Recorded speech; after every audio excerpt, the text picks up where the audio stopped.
اعوذ باللہ من الشیطان الرجیم بسم اللہ الرحمن الرحیم۔ تعلیم کی فضیلت قرآن حکیم و احادیث نبی صلی اللہ علیہ وسلم کی روشنی میں بیان کی جائیں گی۔ 11ویں پارے کے چوتھے رکوع آیت نمبر 122 میں ارشاد باری تعالیٰ ہے، اور تاکہ یہ لوگ اپنی قوم کو جب کہ وہ ان کے پاس واپس آئیں ڈرائیں، تاکہ وہ ان سے دین کی باتیں سن کر برے کاموں سے احتیاط رکھیں۔ اس آیت میں انذار سے مراد تعلیم ہے۔ چوتھے پارے کے 10ویں رکوع آیت نمبر 187 میں ارشاد باری تعالیٰ ہے، اور جب کہ اللہ تعالیٰ نے اہل کتاب سے یہ عہد لیا کہ اس کتاب کو عام لوگوں کے روبرو ظاہر کر دینا اور اس کو پوشیدہ مت کرنا۔ اس آیت سے تعلیم کا وجوب ثابت ہو رہا ہے۔ دوسرے پارے کے پہلے رکوع آیت نمبر 146 میں ارشاد باری تعالیٰ ہے، اور بعض ان میں سے امر واقعی کا باوجود یہ کہ خوب جانتے ہیں مگر اخفا کرتے ہیں۔ اس میں کتمان علم چھپانے کی حرمت بیان کی گئی ہے، جس طرح اس آیت میں شہادت کے کتمان پر وعید فرمائی گئی۔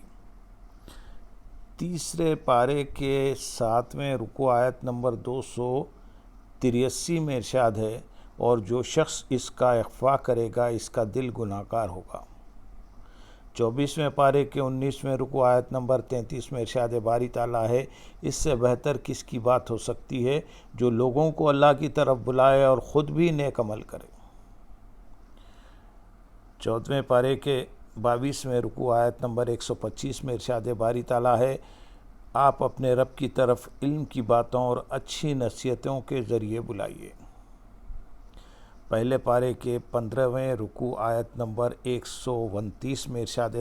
باری تعالیٰ ہے، اور ان کو آسمانی کتاب اور حکمت کی تعلیم دیا کریں۔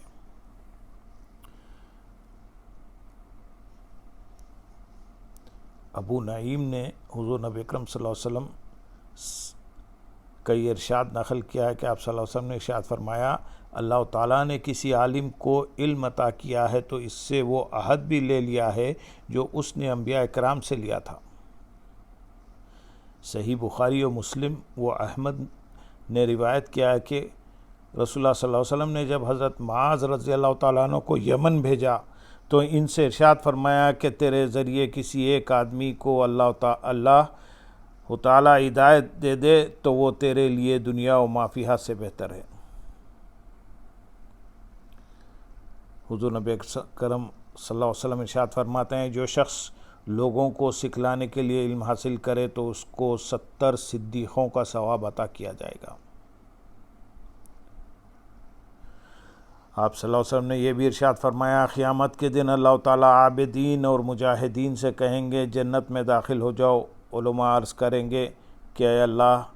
انہوں نے علم کے طفیل عبادت کی اور جہاد کیا ہے۔ اللہ تعالیٰ فرمائیں گے،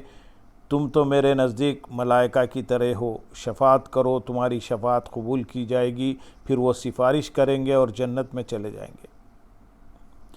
یہ اعزاز و اکرام اس علم کی وجہ سے ہوگا جو تعلیم کے ذریعے دوسروں تک پہنچے، اس علم کی وجہ سے نہیں جو اسی شخص کے ساتھ رہے، کسی دوسرے کو اس سے کوئی فائدہ نہ ہو۔ صحیح بخاری اور مسلم نے روایت کیا ہے، حضرت صلی اللہ علیہ وسلم نے ارشاد فرمایا، اللہ تعالیٰ قوموں کو علم دے کر چھین نہیں لیتا بلکہ وہ علماء کے مرنے سے ختم ہو جاتا ہے۔ چنانچہ جب بھی کوئی عالم مرتا ہے اس کا علم اس کے ساتھ چلا جاتا ہے، یہاں تک کہ جاہل سرداروں کے علاوہ کوئی باقی نہیں۔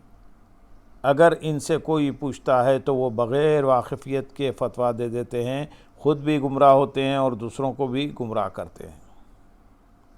ترمذی، ابو داؤد، ابن ماجہ، ابن حبان اور حاکم نے روایت کیا ہے کہ حضرت صلی اللہ علیہ وسلم نے ارشاد فرمایا، جو شخص علم حاصل کرے اور پھر اسے چھپائے تو اللہ تعالیٰ اسے آگ کی لگام پہنائے گا۔ طبرانی نے روایت کیا کہ حضرت صلی اللہ علیہ وسلم نے ارشاد فرمایا بہترین عطیہ اور بہترین ہدیہ وہ کلمہ حکمت ہے جسے تو سنے اور یاد کرے اور پھر اسے اپنے مسلمان بھائی کے پاس سکھلانے کے لیے لے جائے تو تیرا یہ عمل 1 برس کی عبادت کے برابر ہوگا۔ حضرت صلی اللہ علیہ وسلم نے ارشاد فرمایا دنیا ملعون ہے اور جو کچھ دنیا میں ہے وہ بھی ملعون ہے مگر اللہ کا ذکر ملعون نہیں، اور نہ وہ شخص ملعون ہے جو ذکر اللہ کے قریب ہے، چاہے معلم ہو کر یا متعلم ہو کر۔ امام ترمذی نے روایت کیا حضرت صلی اللہ علیہ وسلم نے ارشاد فرمایا اللہ تعالیٰ فرشتے تمام آسمانوں اور زمین والے یہاں تک چونٹیاں اپنے سوراخوں میں اور مچھلیاں پانی میں اس شخص پر رحمت بھیجتے ہیں جو لوگوں کو خیر کی بات سکھلاتا ہے۔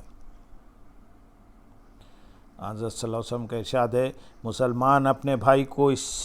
بہترین بات سے بڑھ کر کوئی فائدہ نہیں پہنچا سکتا جو اس تک پہنچی ہو اور وہ اس سے دوسرے تک پہنچا دے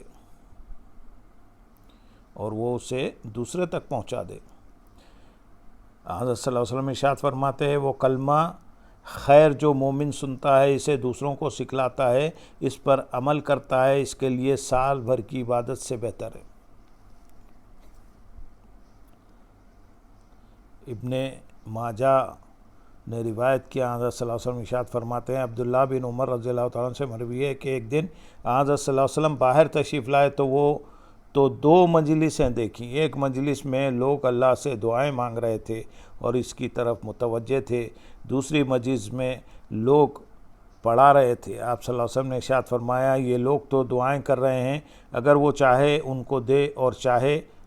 تو نہ دے، اور یہ لوگ تعلیم دے رہے ہیں اور مجھ کو بھی اللہ تعالیٰ نے معلم بنا کر بھیجا ہے، اور پھر ان کی طرف پلٹے اور ان کے ساتھ بیٹھ گئے۔ امام بخاری و مسلم نے روایت کیا ہے حضرت صلی اللہ علیہ وسلم ارشاد فرماتے ہیں اللہ نے مجھے ہدایت و علم دے کر بھیجا ہے، اس کی مثال اس بہت سی بارش کی ہے جو کسی زمین پر برسے، اس زمین کا ایک ٹکڑا پانی جذب کر لے اور بہت سا گھاس پھوس اگائے، اس کا دوسرا ٹکڑا پانی روک لے اور اس کے ذریعے اللہ لوگوں کو نفع پہنچائے کہ وہ اس سے پلائیں اور کھیتوں کو سیراب کریں، اور ایک ٹکڑا ایسا ہو کہ نہ پانی جمع کرے اور نہ گھاس اگائے۔ اس حدیث میں پہلی مثال ان لوگوں کی ہے جو اپنے علم سے نفع حاصل کریں، دوسری مثال ان لوگوں کی ہے جو اپنے علم سے خود بھی نفع حاصل کریں اور دوسروں کو بھی نفع پہنچائیں، تیسری مثال ان لوگوں کی ہے جو دونوں باتوں سے محروم ہوں۔